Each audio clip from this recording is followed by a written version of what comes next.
여러분 안녕하십니까. 저는 독일문제연구소 소장 김동명 예비역대령입니다. 2021년 제가 지금 오늘 처음 그 영상을 준비하는데 그간 저는 개인적으로 좀 큰 어려움이 있었습니다. 그래서 오늘에서야 이제 여러분을 찾아뵙게 됐습니다. 지난해 그 독일 통일 30주년을 맞아서 독일 통일 경우가 그리고 바람직한 우리 한반도 통일 방안에 대해서 지금 특강을 쭉 이어왔는데 여태까지 그 19차례 그 영상을 통해서 독일 통일에 대해서는 전부 소개를 드렸고, 그리고 지금은 이제 그 한반도 통일 방안에 대해서 특강을 이어가고 있습니다.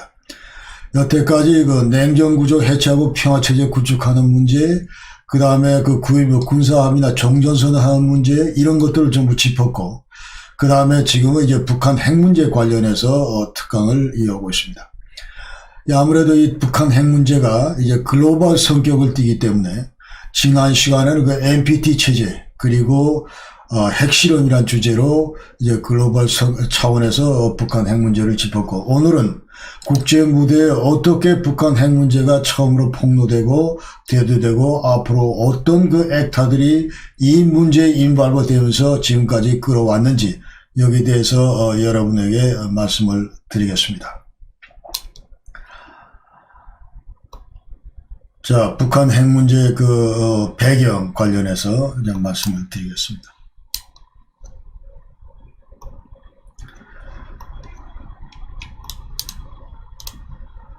어, 1989년 9월 달에 프랑스 그 상업위성 스파2가 영변 핵단지를 이제 사진 촬영을 하면서 세계 언론에 이제 공개하기 시작했습니다. 그러면서 북한 핵개발 활동이 처음으로 이제 국제사회에 폭로가 됐습니다.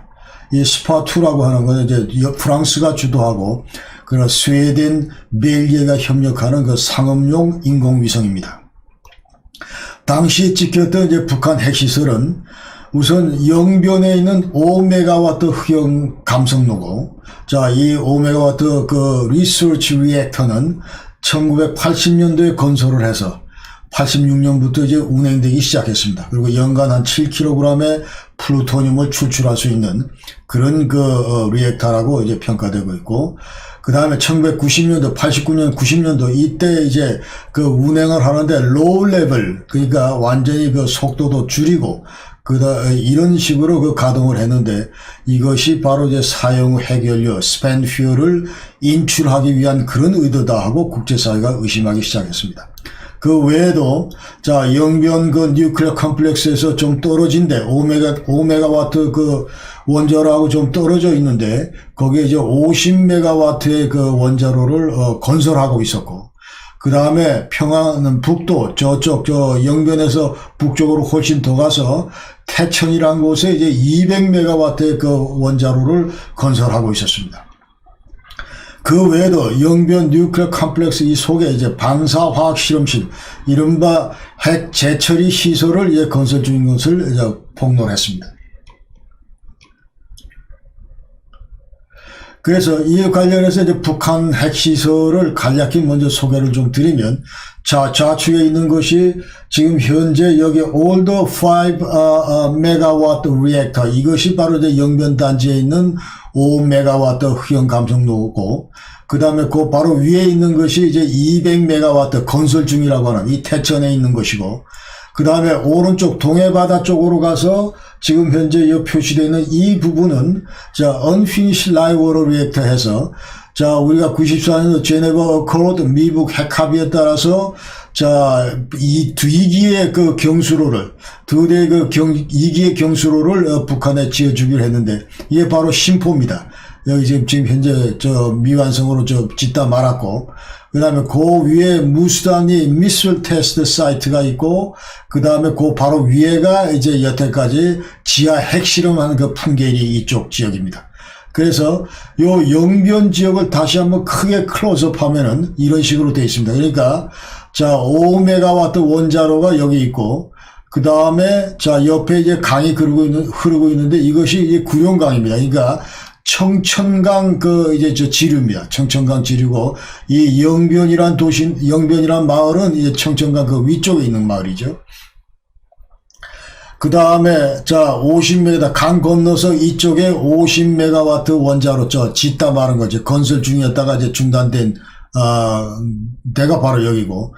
그 다음에 조그만 야산을 지나서 남쪽으로, 야산을 지나서 지금 현재 있는 것이 바로 이제 플루토늄 재처리하는 방사화학 실험실입니다.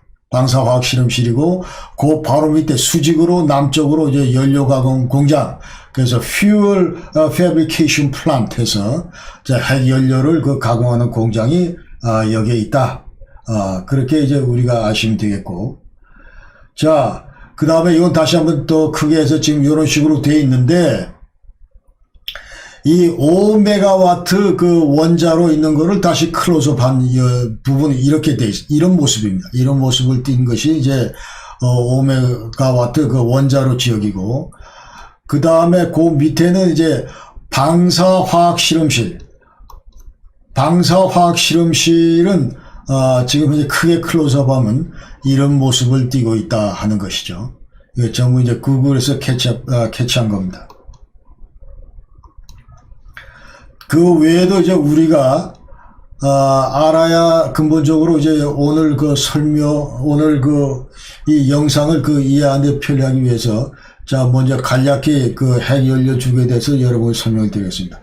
우선 우라늄 광산이라고 있고, 여기서 북한에는 약 한 2,600만 톤의 그 천연 우라늄이 매장되어 있습니다. 그래서 이 우라늄 광산에서 이제 그 광석을 캐서 그 다음에 정년 공장, 퓨리피케이션해서 여기서 이 우라늄에서 우라늄 성분을 띈 이제 떡을 만듭니다. 이 옐로우 케이크라고 하는데, 우라늄 정강을 이제 정년 공장에서 만들게 되고, 다시 이것을 이제 변환 공장에서는 우라늄 236 그 농축에 적합한 그 분말 형태로 이 떡 형태의 그 옐로우 케이크를 분말 형태, 그러니까 6불화 우라늄 헥사플로로이드 UF6 이거를 이제 여기서 만들고, 그 다음에 이제 농축 공장으로 가서 농축을 합니다. 그 다음에 다시 이것을 이제 가공을 하게 되는데, 이 가공 공장에서는 바로 이제 펠렛 해가지고 약 한 1cm 정도의 어떤 이런 덩어리 1cm 정도의 그런 원통형 덩어리 이런 거를 만들고, 그 다음에 이거를 집단으로 여러 개 이제 캐틀링해서 스펜 퓨얼 롯 해서 자, 핵 연료봉을 만들게 됩니다. 여기다가 이제 전부 이런 펠렛을 전부 집어넣어 가지고 만들고, 이 핵 연료봉을 다시 또 전부 감싸서 어셈블리만, 그것을 바로 이른바 이제 퓨얼 어셈블리라고 그러는데, 그런 걸 만들어서 이제 원자로 속에다가 집어넣는 거죠. 그거를 태우면서 이제 원자력을 발전소를 돌리게 됩니다. 그 다음에 이 발전소 돌린 다음에 나온 것이 바로 이제 사용 후 핵 연료라고 하는 건데, 스펜 퓨얼, 쓰다 남은 이제 사용한 이후에 남은 스펜 퓨얼, 이것을 rots, 이것을 이제 전부 이 저장 시설에다가, 냉각 시설에다 전부 이제 한 3달에서 5달 정도 전부 저장을 했다가 이것을 다시 이제 재처리를 하게 됩니다. 재처리 공장에서 이제 재처리를 하면서 거기서 플루토늄을 이제 우리가 추출하게.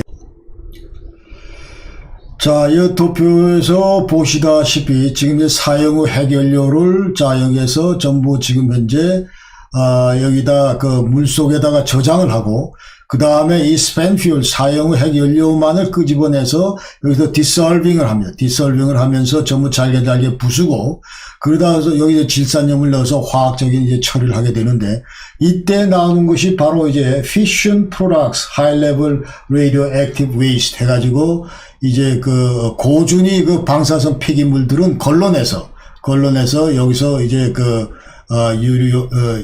전부 저장을 하게 되고, 그 다음에 이제 남는 것들이 바로 2단계를 거치고 남는 것들이 바로 이제 플루토늄하고 여기서 이 우라늄입니다. 자, 그래서 이 노란색은 지금 현재 우라늄이고, 자, 이 짙은 청색은 플루토늄인데, 이거를 다시 이제 분리를 하는 것이 재처리가 되겠다, 이제 이런 말씀이죠. 자, 그래서 89년도 2월 달에 이제 미국은 어떻게 판단하냐 하면은, 자, 북한이 아마도 1992년쯤부터는 이제 플루토늄 생산을 본격화할 것이다.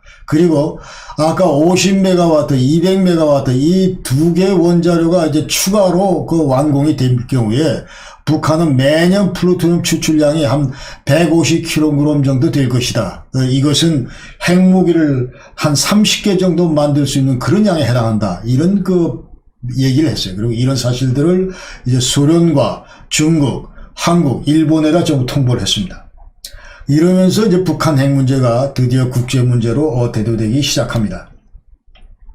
자, 이 상황에서 이제 91년도 9월 27일 날 미 대통령 부시는 자, 해외에 나가 있는 미국의 전술핵 이건 전부 철수하겠다. 그래서 이른바 이제 이 전술핵 그 철수 선언을 하게 됩니다. 그러니까 Naval Land-Based Tactical Nuclear Weapons Deployed Abroad 해서 그러니까 여기에 지금 현재 그 당시에 그 한반도에 그 배비되어 있던 미국의 전술핵 100기도 이제 해당이 됩니다. 그러니까 지금 현재 군산에 배비되어 있던 100기의 그 미군 전술핵이 이제 철수돼야 될 그런 상황에 놓이게 된 것이죠.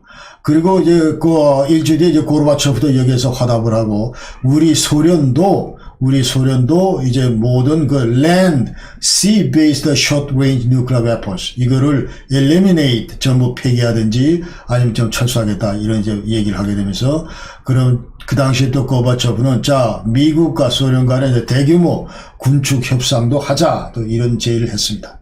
그러면서 이제 스타트나 이와 같은 그 전략 핵무기 감축 협정 이 관련 군축 협상이 후속되게 됩니다. 자, 이런 상황에서 우리 한반도 이제 한국의 노태우 대통령께서는 그 당시에 한반도 비핵화 선언을 합니다. Declaration of the Denuclearization of the Korean Peninsula 해서 자, 한국은 앞으로 여기에 따르면 이제 핵무기를 시험하지도 test, 제조하지도 manufacture, 생산하지도 produce, 반입, receive, possess, 보유하지도 store, 저장하지도 deploy, 배비하지도 사용하지도 않을 것이다. 이런 약속을 했어요. 그리고 자 이제 우리가 앞으로 이제 한국은 재처리 시설이나 우라늄 농축 시설도 갖지 않겠다. 이런 것을 이제 비핵화 공동선언을 담았습니다. 자, 이와 같은 의도는 그 당시 이제 북한 핵시설에 대해서 IAEA가 사찰을 해야 되는데 이러한 사찰을 북한 니들은 받아들여라 하는 그런 그 북한을 압박하기 위한 그런 그 조치였다. 우리가 이렇게 평가할 수 있습니다. 그러나 그 당시에 많은 이제 우리 국내 그 핵과학자들은 야, 지금 NPT 그 5조에 따라서 우리가 지금 자연스럽게 모든 그 핵 활동을 이제 평화적인 핵 활동을 할 수 있는데 그런 의미에서 재처리 시설, 농축 시설 이런 거 다 보유할 수 있는데 왜 선짓 이런 것들을 전부 미리 포기했느냐 이래서 많은 그 비판을 받아왔었습니다.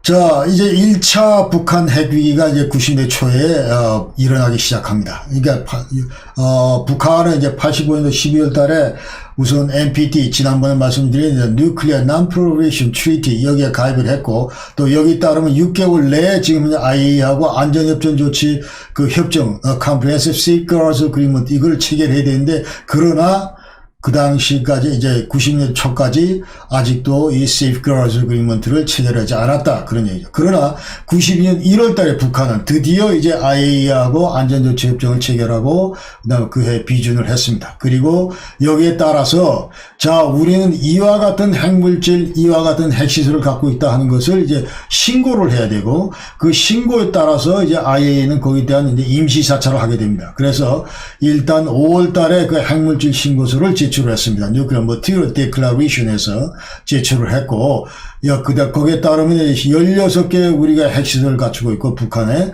그 다음에 북한은 여태까지, 자, 89년도에 우리가 89개의 그 파손된 그 사용의 핵연료봉, 그러니까 defective fuel rods, 이거를, 재처리했더니 약 한 90g의 플루토늄을 추출을 했다.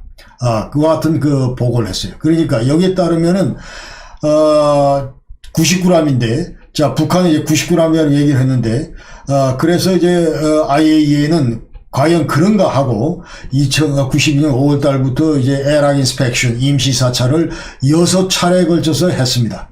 그래서 그 이듬해 그러고 나서 90년 9월 달에 이제 사찰가들은, 무슨 보고를 하게 되냐면, 자, 북한이 이와 같은 핵 프로그램 관련해서 초기 보고서를 제출했는데, 자, 우리가 직접 가서 사찰을 해봤더니 뭔가 일치하지 않는 것이 있다. 그러니까 discrepancies in the initial report on its nuclear program에서 불일치를 발견했다. 그런 얘기죠. 그러니까 자, 북한은 이제 99g 정도의 그 플루토늄을 추출했다고 했는데 우리는 보니까 훨씬 더 되는 것 같다. 그러면서 여러 가지 이제 북한 그 리액터 5메가와트 그 이제 그 핵 그 활동 그 운행 그 일지 이런 것들도 전부 보고 언제 핵연료가 들어가는지 언제 인출이 되는지 어느 정도의 양의 그 스팬 퓨얼이 빠졌는지 이런 것들을 전부 해서 백트래킹해서 전부 다 계산을 해봤더니 대략 10에서 12kg 정도 플루토늄을 추출한 것 같다. 이제 이런 얘기를 하게 되는 거예요.